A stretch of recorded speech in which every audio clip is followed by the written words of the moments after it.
कुछ खबरें गर्दिश कर रही हैं। इलामा इकबाल इंटरनेशनल एयरपोर्ट लैंडिंग और टेक ऑफ के लिए बंद होगा और कराची में भी कुछ इसी नौयत की वजूहात हैं। पूरा क्या मामला है, क्यों ये इस तरह की खबरें आ रही हैं, सारी चीजें आपके सामने रखेंगे।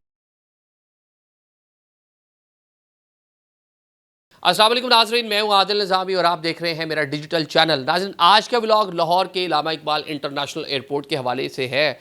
कुछ खबरें गर्दिश कर रही हैं कि लाहौर का एयरपोर्ट बंद कर दिया गया है। जनाब, ये क्या मामला है, क्यों ये इस तरह की खबरें आ रही हैं, सारी चीज़ें आपके सामने रखेंगे। और कराची में भी कुछ इसी नौयत की वजूहात हैं, लेकिन वहाँ पे एयरपोर्ट तो बंद नहीं किया गया, लेकिन वहाँ पे भी कुछ एहतियाती तदाबीर जो हैं उनका हसूल किया गया है। जनाब, सबसे पहले लाहौर की बात कर लेते हैं। 1 जुलाई से 15 सितंबर तक इलामा इकबाल इंटरनेशनल एयरपोर्ट मखसूस आवर्स में लैंडिंग और टेक ऑफ के लिए बंद होगा। ये मखसूस आवर कौन से होंगे? ये जनाब सुबह 5 बजे से लेकर सुबह 8 बजे तक एयरपोर्ट की रनवे को बंद रखा जाएगा। उसकी रीज़न क्या है? रीज़न जनाब ये है कि मानसून सीज़न का आगाज़ हो चुका है, बारिशें हो रही हैं पूरे मुल्क में, और इस सीज़न के दौरान परिंदों की बहुतात होती है, गंदगी, ये सारी चीज़ें, फ्लोटिंग चीज़ें इस तरह आ जाती हैं। और वैसे भी एयरपोर्ट के अतराफ़ में खुले इलाके होते हैं, तो वहाँ पर परिंदे इतने ज़्यादा हैं जिसकी वजह से जनाब फ़्लाइट ऑपरेशन को बंद रखने का मखसूस आवर में जुज़वी तौर पर फैसला किया गया है। क्योंकि पूरा मामला यूँ है कि आपने देखा कराची में पिछले 2 दिनों में 2 जहाज़ हिट कर चुके हैं परिंदे उनको। एक जनाब टर्किश एयरवेज़ का जहाज़ था, उसके ऊपर बिल्कुल वो भी रनिंग के ऊपर टेक ऑफ के लिए अभी वो कह लें कि भाग रहा था, और सामने से एक परिंदा बड़ा आ गया और सामने आकर उसको हिट किया बिल्कुल फ्रंट के ऊपर, उसके नोज़ के ऊपर, और जहाज़ खासा डैमेज हो गया। जहाज़ को दोबारा लेके आया गया टैक्सी करके, उसको जनाब पैसेंजर जितने थे उनको ऑफलोड किया गया और उनकी इमिग्रेशन जो टर्की जाना था मनसूख की गई और जहाज़ को ग्राउंड कर दिया गया। उसकी सारी मेंटेनेंस और सारी चीज़ें होंगी, उसके बाद फिर उसको उड़ाने का फैसला होगा। इसी तरह एक और निजी एयरलाइन है, उसकी डोमेस्टिक फ़्लाइट,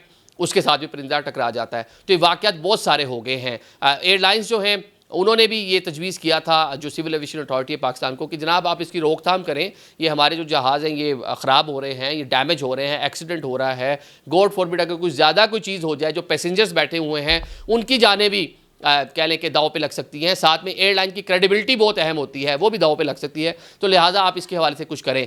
तो लाहौर एयरपोर्ट तो उन्होंने बंद करने का फैसला किया है। कराची जो एयरपोर्ट है वहाँ पे इजाफी शूटर्स तैनात कर दिए गए हैं, मतलब कि उसको रोकने के लिए जो बर्ड्स होते हैं या उनकी वहाँ पे कि वो नकलो हमल वो ज़्यादा ना आए, तो शूटर्स ऑलरेडी तैनात होते हैं, उनकी तादाद बढ़ा दी गई है। सेकेंडली वो एक ब्लास्ट किया जाता है किसी भी, अब ये क्या कि जिन जिन औकात में ये रनवे के करीब परिंदे ज़्यादा नज़र आएंगे तो जो ब्लास्ट करते हैं ताकि वो भाग जाएं, डिस्पर्स हो जाएं परिंदे, उनकी जो है कह लें उनको करने वाले लोग जो है उनकी भी तादाद बढ़ा दी गई है। अब लाहौर का जो मामला है उसके लिए जनाब ये बताया जा रहा है कि जितनी भी एयरलाइंस हैं उनको मरासला जारी किया गया है कि इन आवर्स के दौरान आप लैंडिंग और टेक ऑफ नहीं करेंगे, आप अपने स्केजुअल को रीस्केजुअल करें। अपनी जो आपकी फ़्लाइट पाकिस्तान आती हैं उनकी जो टाइमिंग है उनको अपने मुताबिक आप चेंज करें, क्योंकि अभी एक दिन का तो काम नहीं है। इसके लिए एयरलाइन ने भी पूरा अपना स्केड्यूल देखना होगा, उसके बाद उसकी चेंजिंग करेंगे। और साथ में ये भी कहा गया है कि इस तरीके से ऐसा ना हो कि 20 जहाज़ आके हमारे एयरपोर्ट पे पहुंच जाए, हमारे पास उनको टैक्सी करवाने खड़ा करवाने की जगह ही नहीं है। हम तो एक महदूद किस्म का फ़्लाइट ऑपरेशन जो कह लें कि मखसूस और महदूद किस्म का फ़्लाइट ऑपरेशन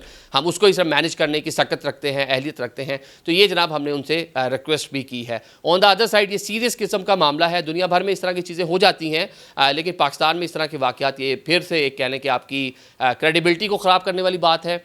जब आपकी जो आलमी सतह पे रेटिंग्स बन रही होती हैं, जब जिस तरह भी हमने हाल ही में देखा कि बरतानिया के लिए फ़्लाइट ऑपरेशन है, यूरोप के लिए फ़्लाइट ऑपरेशन है, अमेरिका के लिए हम शुरू करने का इरादा रखते हैं, उनके जो सिविल एविएशन के लोग आपकी कंट्री में आते हैं, सारा कि आपका ऑडिट करते हैं, आपके म्यार को देखते हैं, आपकी रनवेज़ को देखते हैं, आपकी टेक्निकल सपोर्ट को देखते हैं, आपका एयर कंट्रोल को देखते हैं, उसमें यह चीज़ भी लाजमी देखी जाती है कि वहाँ पे कोई भी अगर उनका प्लेन आपकी कंट्री में आता है या आपका जाने वाला जो प्लेन है जिसमें उनके पैसेंजर, उनके सिटीजन भी सवार होंगे, तो क्या उन्होंने देखना है कि जनाब आपकी फ़ज़ाएँ कितनी महफूज हैं, आपकी रनवेज़ कितनी बेहतर हैं, ख़तरात कितने हैं, हादसात कितने हुए हैं। अब ये 2 जो हादसात हो गए हैं जहाज़ के ऊपर परिंदे लगने के एक दिन के अंदर, ये कह लें कि हर जगह रजिस्टर्ड हो रहे होंगे। जिस तरह हमने देखा कि PIA का एक व्हील ही गायब हो गया था, जिसकी वजह से बरतानिया फ़्लाइट ऑपरेशन ही आपका कैंसिल हो गया। जो पूरी चीज़ें बिल्कुल ओके हो गई थी, हाथी गुजर गया था, सिर्फ उसकी कह लें कि वो दुम रह गई थी, बाकी सारी चीज़ हो जानी थी, लेकिन सिर्फ वो एक वाक़या उसने जनाब आपका बरतानिया का फ़्लाइट ऑपरेशन उसको कैंसिल करवा दिया, उन्होंने होल्ड पे डाल दिया आपको। तो इस तरह की जो चीज़ें हैं ये भी आपकी एविएशन इंडस्ट्री के लिए अच्छी नहीं है। तो अब देखते हैं कि लाहौर एयरपोर्ट जुज़वी बंद है, कराची पे इजाफी शूटर्स हैं, होप्स हो कि वहाँ पर इस तरह की चीज़ें जो हैं कंट्रोल होंगी। Thank you so much.